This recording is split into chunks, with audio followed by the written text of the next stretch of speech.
It's starting to get real in Victoria. Pre-poll voting opened in that state today ahead of Saturday week's state election. It's been a tough fortnight for Daniel Andrews, of course, with the Teflon Premier deflecting questions about a 2013 car crash in which a 15-year-old boy was seriously injured. Doubts have also been raised about exactly how the Premier fell down those 2 steps last year, resulting in serious spinal injuries and 3 months off work. And finally, substantially, the revelations that the Premier is being investigated by the state's Anti-Corruption Commission over his role in awarding 2 multi-million-dollar grants to a Labor-linked union on the eve of the 2018 election. This week, our own Peta Credlin will explore why Daniel Andrews has such a hold on Victoria in her new doco, The Cult of Daniel Andrews. It's airing Wednesday night here on Sky at 7:30 p.m. Here's a sneak peek.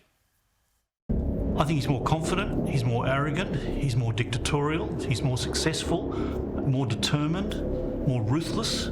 All these things I didn't see in opposition, but maybe they were there, they were just waiting to come out. Maybe he was just playing opposition leader, which a lot of people do.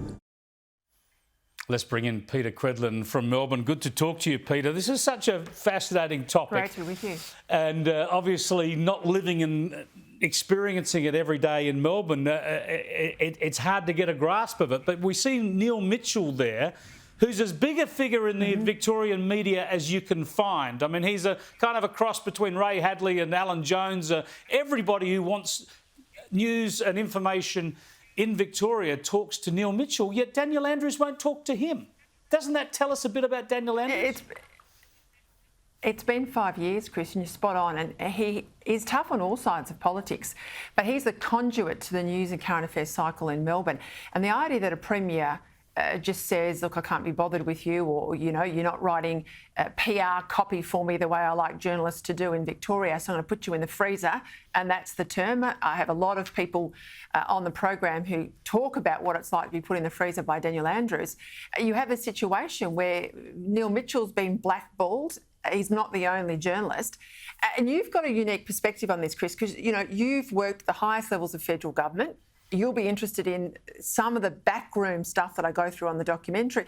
But also being a journalist, the idea that you can run interference, as we're seeing now with this potential Fifth IBAC investigation being caught up in the courts, the 4 we know about, the fact that Lawyer X went all the way to the High Court with the government trying to suppress anyone in the public knowing about what went on there at Victoria Police. The secret state of Victoria, I think anyone who cares about democracy in this country, you don't have to be a Victorian, should be interested in what we've been able to uncover.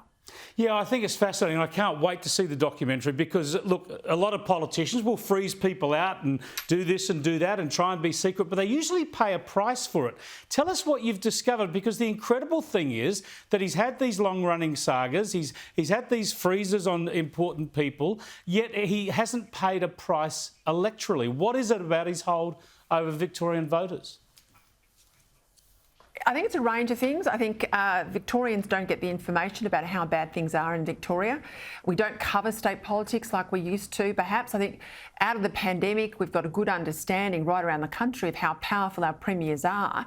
But when I was growing up, state politics was on the news every night, federal maybe a couple of times a week. That's been inverted. So I think we learn now more about state politics. The more we learn, the more we don't like. The debt-ridden position of Victoria, I think, is very telling.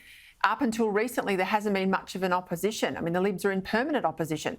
They don't believe they can get out of opposition. Well, that's been the case for many years. It seems now there's a bit of fight in the dog, which is good.